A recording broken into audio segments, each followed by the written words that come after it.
This is the legend of a soldier and his girl, of his family, of the town he was born in, and of the death that flies by night. The small singing death, the Anopheles mosquito, bearer of the plague of malaria. It's a true legend. It has happened. It will happen again over and over in 100 American towns unless we stop it from happening. The soldier is home on leave from the tropics. He's never had an attack of malaria, but he has been sickly, too weak to do his job. The drugs he has taken have kept down the symptoms. He does not know that he bears in his bloodstream the deadly Plasmodium falciparum, organism of the virulent tropical malaria. He feels better. He's glad to be home. He walks with his girl after supper. Peaceful in reunion, peaceful in the lawn, the catalpas, the last light over the lake. He brushes his cheek, but the mosquito has taken her blood meal and drifted out from under his hand. Now the cycle begins. The young soldier becomes the innocent bringer of misfortune and death to his people. The soldier was the first to fall sick, not because the mosquito bit him, but because he felt better at home, neglected the drugs he needed. They take him to the new military hospital. The commandant, an old Panama hand, recognizes the disease. He warns the county health officer. This is the soldier's town, a clean, modern town, busy with the business of war. The town is in a malarial district, a few dozen cases each year, the milder endemic strain, a long drag on the health of the people. A little bitching, a little draining of funds, but no long-term control, no planned cooperation between town and county and state, no settled program. Now, out beyond the limits of the town, a new danger waits. A wet spring and a rainy summer. The epidemic's 7th year of the malarial cycle.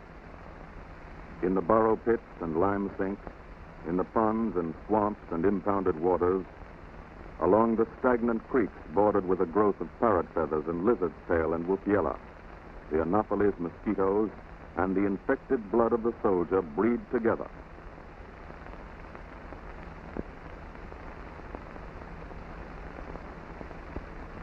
The nearby Army training field is a protected area, but a flying cadet is bitten off post in the Hotel Fort in town.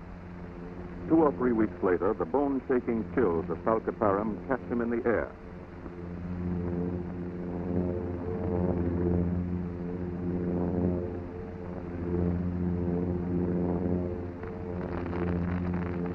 The crash truck and the ambulance. He wavers in like a storm-weary gull, strikes hard,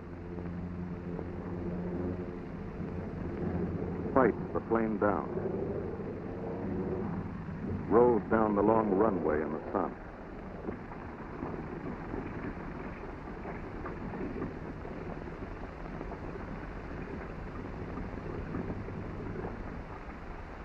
Too weak to climb out.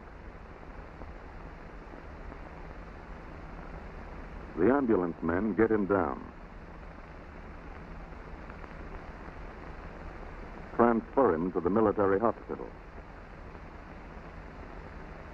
A truck driver yaws off the road. Malaria is a favorite disease of poverty in the bottom, but it strikes high and low alike. The manufacturer's wife, the small boy calling for his mother.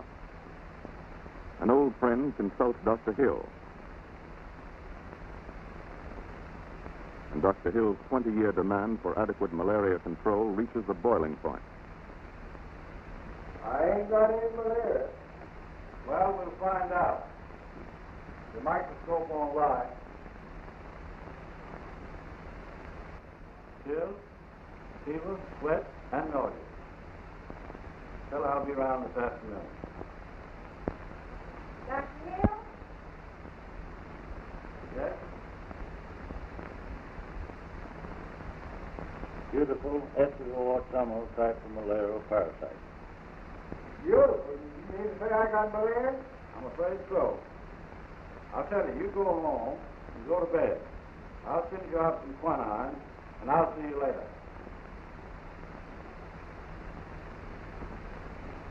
Sit down here, Fred.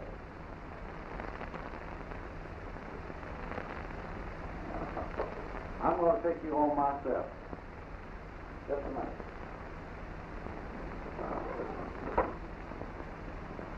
Virginia, get me the county health officer. Right away, please. The county health officer calls a meeting at the courthouse. We've got the epidemic. What are we going to do about it? I don't see that it's the city's responsibility. Malaria and mosquitoes don't breed within the city limits. The city does have an epidemic. The ponds that breed these mosquitoes are all around the city. You put up a sign for them in the city limits. Keep them out. They can't reach the sign. It's the county and the city responsibility. The mosquitoes, they don't care who they're biting.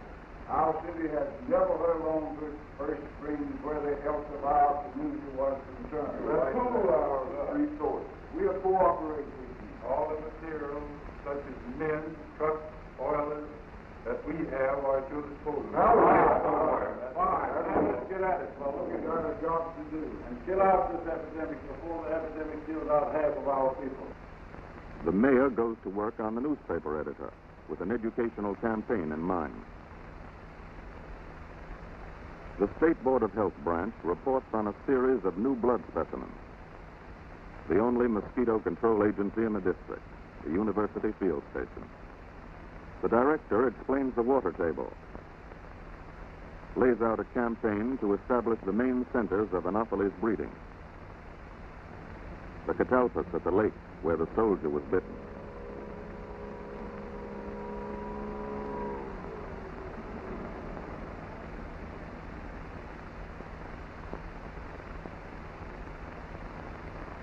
A good haul of adult Anopheles from the weedy island offshore.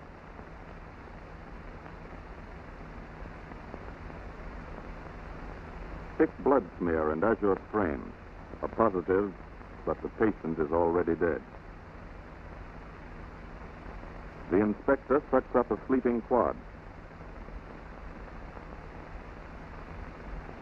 The mosquitoes seem to prefer the company of pigs.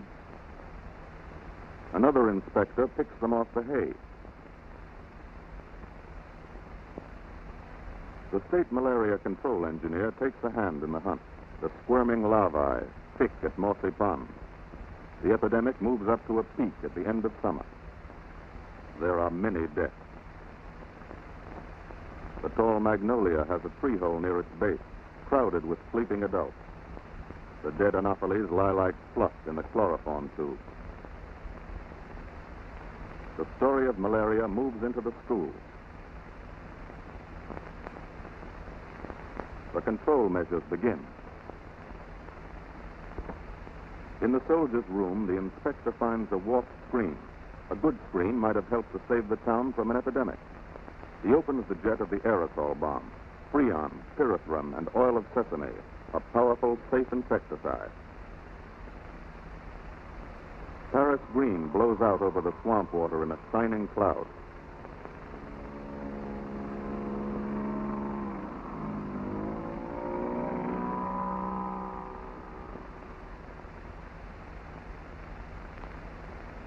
Free-flowing water tends to prevent the growth of eggs and larvae.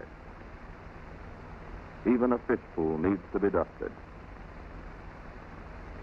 The cadet is back in harness. All over the country, field crews put in the foundations of a long-range control program. Hand spraying and dragline dishing, line conduits, and a spray gun used at home.